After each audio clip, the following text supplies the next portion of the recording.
এই হিংসার কারণে আপনার আমার জীবনে ভয়ঙ্করতম সমস্যা তৈরি হতে পারে।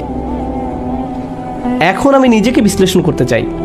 যখন আমি নিজেই অন্যকে হিংসা করতে শুরু করি, তখন কোন কোন ধরনের নেয়ামত থেকে নিজেকে বঞ্চিত করি? যখন আমি নিজেই অন্যের উন্নতি সহ্য করতে পারি না, ব্যাপারটা আর একটু খোলাসা করে বলছি। তামান্নি জাওয়াল নি'মা লিদুনিহি, আপনি ইচ্ছা করেন যে তার যেন এই নিয়ামতটি না থাকে।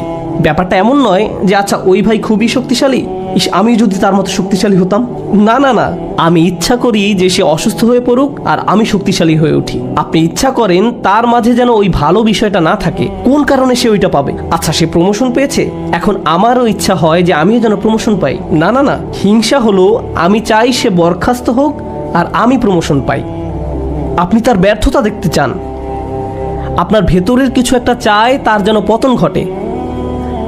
তার পতনের ফলে আপনার জীবিকায় সমৃদ্ধি আসে না, আপনার এতে কোনো উপকার হয় না, তবু আপনার ভেতরের কিছু একটা তার পতন কামনা করে। যদি তার পতন ঘটে তাহলে আপনার কাছে তা ভালো লাগবে। এটাই হলো হাসাদ। কিভাবে এটা একজনের ভালো দিক ধ্বংস করে দেয়? আমরা ইবলিস শয়তান সম্পর্কে জানি। আল্লাহ তাকে ফেরেশতাদের কাতারে রেখেছিলেন, এর চেয়ে উন্নত কোনো মর্যাদা হতে পারে না।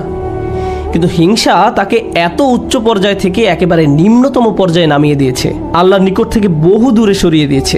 চিন্তা করতে পারেন, এত বড় মর্যাদা কেড়ে নেওয়া হলো, এর মূল কারণ ছিল হিংসা। চিন্তা করতে পারেন, মূল কারণ হলো নিজেকে অনেক বড় কিছু মনে করা। হিংসার কারণে হত্যার মতো জঘন্য অপরাধ সংঘটিত হলো। আল্লাহ সূরা আরাফে বর্ণনা করেন, কাআন্নামা কাতালান নাসা জামিআ, সে যেন গোটা মানব জাতিকে হত্যা করলো। হিংসার কারণে হত্যার মতো জঘন্য অপরাধ সংঘটিত হলো, আর এই মহাপাপের মূল কারণও ছিল হিংসা। এই সকল উদাহরণের মূল শিক্ষা হলো আমাদের নিজেদেরকে ভালো করে বিশ্লেষণ করে দেখা উচিত আমরা নিজেরা এই রোগে আক্রান্ত কিনা। ভালো করে খতিয়ে দেখা উচিত আমাদের মাঝে এই ঘৃণ্য ব্যাধিটি আছে কিনা। মানুষ শুধু টাকা পয়সা নিয়ে হিংসা করে না, মানুষ প্রায় সব কিছু নিয়ে হিংসা করে। পরিবারের সবার মনোযোগের কেন্দ্রবিন্দু হওয়া, এটা এমনকি ধর্মীয় পরিমণ্ডলেও ঘটতে পারে। ভাই জানেন, অমুক শায়েখ, তার ভিডিও মানুষ বেশি দেখে। আপনি তার ফলোয়ারদের সাথে নিজের ফলোয়ারদের তুলনা করছেন কেন? মাহফিলে তাকে কেন প্রধান বক্তা করা হলো?